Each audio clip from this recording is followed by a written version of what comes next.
Mister Joby കർവാൽഹോ ഒരു January 3 ഇറങ്ങാൻ പോകുന്ന ഫിലിമാണ്. ഈ ഫിലിമിലെ ഹീറോ എന്ന് പറയുന്നത് നമ്മുടെ സോഹയാണ്. സോഹൻ അറിയോ? പുള്ളിക്കാരത്തി ഈ പടത്തിനെ കുറിച്ച് കൂടുതൽ പറയുന്നത് വെച്ചാൽ പുള്ളിക്കാരത്തി വേറൊരു ഡിഫറെന്റ് വേഷത്തിലാണ് വരുന്നത്. ലൈക്ക് ഇതുവരെ സുഹ ഒരു പടത്തിലും ബിക്കിനി അണിഞ്ഞിട്ടില്ല. ഈ പടത്തിലാണ് പുള്ളിക്കാരത്തി ആദ്യമായിട്ട് ബിക്കിനിയൊക്കെ അണിഞ്ഞ് വരാൻ പോകുന്നത്. ഇത് മാത്രമല്ല, കുറച്ചുകൂടെ സർപ്രൈസ് പറയുകയാണെങ്കിൽ പുള്ളിക്കാരത്തി ഇതിൽ ക്യാബ്രയും കളിക്കുന്നുണ്ട്, ക്യാബ്ര ഡാൻസ് ചെയ്യുന്നുണ്ട്. ഏതായാലും ഈ പടത്തെ ടീസർ ഇറങ്ങിയിട്ടുണ്ടായിരുന്നു. ആ ടീസറിലും പുള്ളിക്കാരത്തി ബിക്കിനി ഇട്ട് ലൈക്ക് ഇൻക്ലൂഡ് ചെയ്ത രംഗങ്ങളൊക്കെ ഉണ്ട്. അപ്പം എന്തായാലും ടീസറിന് കുറെ റേറ്റിംഗ് ഒക്കെ കയറിയിട്ടുണ്ട്. പക്ഷെ കണ്ടോ? കണ്ടിട്ടില്ല, കാണണം, യൂട്യൂബിൽ നോക്കാലോ. എന്തായാലും കാണാം.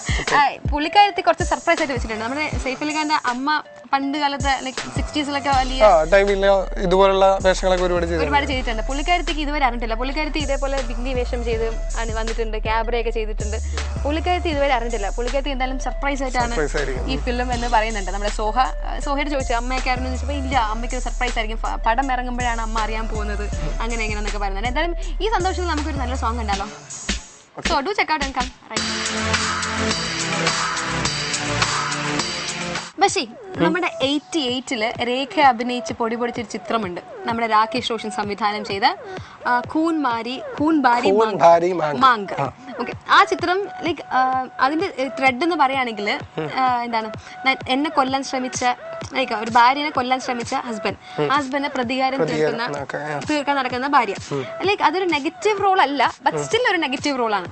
അങ്ങനത്തെ ചിത്രം ചെയ്യാൻ എനിക്ക് താല്പര്യമാണെന്ന് സോനാക്ഷിയുടെ അഭിപ്രായം. സോനാക്ഷി സിൻഹ നോക്കുകയാണെങ്കിൽ ഇപ്പോഴത്തെ നമ്മുടെ എന്താണ് ദബാങ് സുന്ദരിയാണ് പുള്ളിക്കാരത്തി. അത്രയ്ക്ക് ബബ്ലി ആയിട്ടുള്ള പുള്ളിക്കാരത്തി ഇങ്ങനത്തെ റോള് ചെയ്യുമ്പം ആൾക്കാർ അക്സെപ്റ്റ് ചെയ്യുമോ എന്ന് വെച്ചാൽ അക്സെപ്റ്റ് ചെയ്യുമായിരിക്കാം, ബട്ട് സ്റ്റിൽ എല്ലാവരും നെഗറ്റീവ് റോളിൽ കാണും എന്നൊരു പേടി സോനാക്ഷിക്ക് ഉണ്ട്. പക്ഷേ പുള്ളിക്കാരത്തി എക്സ്പ്ലെയിൻ ചെയ്യുന്നത് എങ്ങനെയാണെന്ന് വെച്ചാൽ പണ്ട് കാലത്തൊക്കെ എൻ്റെ അച്ഛൻ നെഗറ്റീവ് റോളാണ് ചെയ്തത്. പുള്ളിക്കാരൻ്റെ അച്ഛൻ അറിയത്തില്ലേ, ശത്രുഘ്ന സിൻഹ. പുള്ളിക്കാരൻ ആദ്യമൊക്കെ നെഗറ്റീവ് റോൾസ് ആണ് ഒരുപാട് ചെയ്തിരുന്നത്, അതിനുശേഷം ഹീറോ ആയിട്ട് ചെയ്തു. അപ്പം എൻ്റെ അച്ഛൻ തന്നെ വലിയൊരു എക്സാമ്പിൾ ആണ്. സോ വൈ കാൻറ്റ് ഐ, എനിക്കും ഇതേപോലെ ചെയ്യാം. നെഗറ്റീവ് റോൾസ് അല്ല, ബട്ട് സ്റ്റിൽ നെഗറ്റീവ് റോൾ പോലത്തെ റോൾ ചെയ്യണം എനിക്ക് ഇതേപോലെ, ഇതാണ് എൻ്റെ ഡ്രീം റോൾ എന്ന് സോനാക്ഷി പറയുന്നുണ്ട്. ശരിയാ, ഓരോ നടിമാർക്കും അവരുടെ മനസ്സിൽ ഒരു ഉണ്ടാവുമല്ലോ ഒരു ആഗ്രഹം. അപ്പൊ അതേപോലെ പുള്ളിക്കാരത്തിക്ക് ആഗ്രഹം ഇങ്ങനത്തെ ഒരു negative and positive mix-up of ഒരു റോൾ ചെയ്യണം എന്നാണ്. എന്തായാലും അങ്ങനത്തെ ഒരു സ്ക്രിപ്റ്റ് കിട്ടട്ടെ, എനിക്കൊരു പോലീസ് വേഷം ചെയ്യാൻ ഞാൻ ചെയ്യും. ഓക്കെ, എന്തായാലും പുള്ളിക്കാരത്തി അങ്ങനെ ഒരു കിട്ടട്ടെ, നമുക്ക് വെയിറ്റ് ചെയ്യാം. എന്തായാലും ഈ സമയത്ത് നമുക്ക് പൊടി പൊടിച്ച് നമ്മുടെ രേഖയുടെ ഒരു സോങ് ഉണ്ടാകും. ഹൈദരാബാദ് റെയിൽവേ സ്റ്റേഷനിലെ ഒരു ഭിക്ഷക്കാരി ഇങ്ങനെ ശരിക്കും ഇങ്ങനെ ഞങ്ങോട്ട് നോക്കിയപ്പോഴത്തേക്കും എവിടെയോ കണ്ടു നല്ല പരിചയമാണ്. ആരെന്നല്ലേ നമ്മള് വിദ്യാപാലൻ. അയ്യോ, എന്ത് പറ്റി വിദ്യാപാലൻ ഭിക്ഷരൊക്കെ ഒന്നും പറയണ്ട. പുള്ളിക്കാരത്തി ഇപ്പൊ ബോബി ജാസൂസ് എന്നൊരു ഫിലിം ഉണ്ട്, അതില് ഡിറ്റക്റ്റീവ് ആയിട്ടുള്ള റോളാണ് പുള്ളിക്കാരത്തി. അതിന്റെ ഒരു ഭാഗമായിട്ടാണ് ഞാനൊക്കെ പെട്ടെന്ന് ഞെട്ടിപ്പോയി. ലൈക്ക് പുള്ളിക്കാരത്തി ഹൈദരാബാദ് റെയിൽവേ സ്റ്റേഷനിൽ ഭിക്ഷരൊക്കെ എന്നൊക്കെ പറഞ്ഞപ്പോൾ ഒരെത്തുമണിയില്ല. ലൈക്ക് പുള്ളിക്കാരത്തി എന്ന് പറയുമ്പോൾ നമുക്ക് അക്സെപ്റ്റ് ചെയ്യാൻ പറ്റും. എന്ന് വെച്ചാൽ കുറേ ഫിലിംസ് ഒക്കെ നല്ല ക്യൂട്ടായിട്ടൊക്കെ ഫിലിംസ് ഒക്കെ ചെയ്തിട്ടുണ്ട്. പക്ഷെ ആൾക്കാർ അക്സെപ്റ്റ് ചെയ്തത് നമ്മുടെ സിൽക്ക് സിമിലർ റോൾ ചെയ്ത ഡേർട്ടി പിക്ചർ ആയിരുന്നു. അതിനുശേഷമുള്ള ഫിലിമിലും കുറച്ച് വേറൊരു ഡിഫറെന്റ് റോളിൽ ആണ് പുള്ളിക്കാരത്തി പ്രത്യക്ഷപ്പെടുന്നത്.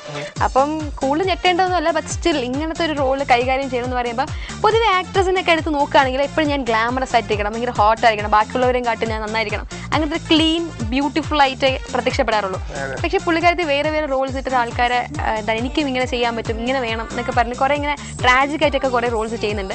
എന്തായാലും ഇത് സക്സസ് ആവട്ടെ. ഞാൻ ഇതിനെക്കുറിച്ച് കുറച്ചും കൂടെ എനിക്ക് ഈ ഫിലിം എനിക്ക് നേരത്തെ അറിയാം, ഇങ്ങനെ ചോദിച്ചു കുറേ ഇങ്ങനെ സർഫ് ചെയ്തപ്പോൾ അറിഞ്ഞു വെച്ചാൽ പുള്ളിക്കാരത്തി പറയുന്നുണ്ട് ലൈക്ക് 007 ജെയിംസ് ബോണ്ട് അങ്ങനത്തെ ഒക്കെ ഒരു ടാഗ് ലൈൻ, ലൈക്ക് എന്തെങ്കിലുമൊക്കെ സിഗ്നേച്ചർ ഈ ഫിലിമിൽ ഞാൻ കൊണ്ടുവരും. ജെയിംസ് ബോണ്ട് അതിന്റെ ഗണ്ണുമായിട്ടാണ് വന്നത്, പുള്ളിക്കാരി ചിലപ്പോൾ കത്തിയായിട്ടായിരിക്കും.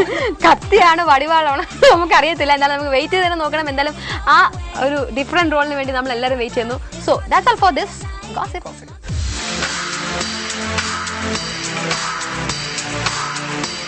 ഇന്നത്തെ പരദൂഷണങ്ങൾ എല്ലാവർക്കും ഇഷ്ടപ്പെട്ട് കാണാൻ വിചാരിക്കുന്നു. എന്തായാലും അടുത്ത ആഴ്ച ഒരു ലോഡ് ഗോസിപ്പ് പോയിട്ട് ഞങ്ങൾ വീണ്ടും എത്തും.